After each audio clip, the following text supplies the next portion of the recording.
Je viens du Niger avec mon secrétaire général et le directeur des hydrocarbures du Bénin.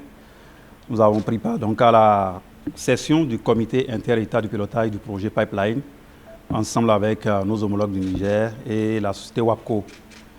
De lundi à mardi, nous avons travaillé ensemble donc, pour trouver les portes de sortie des problèmes auxquels le projet est confronté. Deux points essentiels étaient inscrits à l'ordre du jour. Le premier point, c'est le passage transfrontalier terrestre du matériel, du personnel et des équipements pour le bon fonctionnement du pipeline. Donc ce premier point a été donc exposé par la partie chinoise aux deux pays. Et il a été retenu que chaque délégation donc en rende compte à la hiérarchie pour la décision à prendre, sachant bien que les frontières sont ouvertes du côté béninois. Donc il a été dit à la partie nigérienne donc, de soumettre le problème donc, au plus haut niveau afin qu'une solution soit trouvée dans les meilleurs délais possibles. Le second sujet, donc, il est relatif à la coordination des activités d'enlèvement et de chargement des navires à la plateforme de Sémin. Là, c'est essentiellement le Bénin qui a beaucoup de tâches à accomplir là-dessus, en dehors, bien sûr, de la coordination entre les deux douanes, la douane béninoise et la douane nigérienne. Là également, donc, les équipes seront instruites par les deux ministres concernés, donc, à travers les ministres des Finances, pour que les douanes soient instruites du fait de rapidement signer cet accord qu'il faut pour le déroulement normal des opérations donc, de chargement des navires qui viendront de récupérer le brut nigérien à la plateforme de Sémin. En dehors de ça, j'étais également porteur d'un message du président de la République, son excellent M. Patrice Talon, à son homologue et frère nigérien, le général de brigade Tiani Abdourahmane, qui n'a pas pu me recevoir pour donc, prendre ce message-là. Comme vous le savez, il avait dit lors de mon point de presse du 15 que c'est la partie chinoise qui a décidé donc de convoquer les deux parties. Et tous nous avons accepté de prendre part à ce qui a été fait.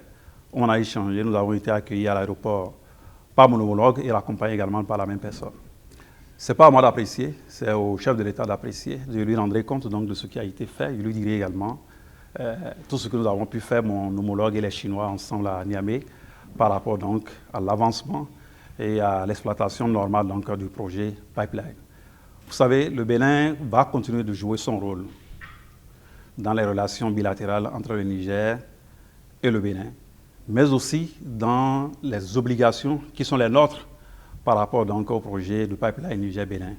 Et c'est d'ailleurs pour ça que nous avons accepté de faire le déplacement donc, de Niamey et d'assister pendant ces 48 heures donc, aux travaux du comité inter-État qui nous ont permis quand même de voir en fait, les problèmes auxquels notre partenaire commun est confronté, WAPCO Bénin. Et chaque pays a pris l'engagement d'en rendre compte à la hiérarchie et de faire les diligences nécessaires pour ce qui concerne donc les niveaux techniques afin que tout se déroule normalement. Alors la suite, vous savez, le Bénin, c'est un pays qui fait appel aux investisseurs à travers le monde entier. À travers le monde entier. Les gens sont à notre porte. À travers donc Goulou Guibé, vous pouvez noter donc que beaucoup d'opérateurs économiques, beaucoup d'investisseurs aujourd'hui arrivent au Bénin.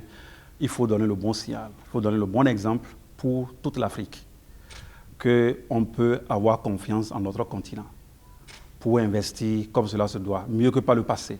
On peut investir au Bénin. Et c'est ça qui est important, c'est ce message-là en fait que nous voulons transmettre à travers donc cette participation du Bénin et rassurer notre partenaire WAPCO que j'ai pu voir déboussoler au terme donc de notre réunion, découragé, ne sachant pas quelle est la porte de sortie, parce que des engagements ont été pris vis-à-vis du marché extérieur. Est-ce que ça va continuer? Est-ce que ça ne va pas continuer jusqu'à l'heure où nous sommes?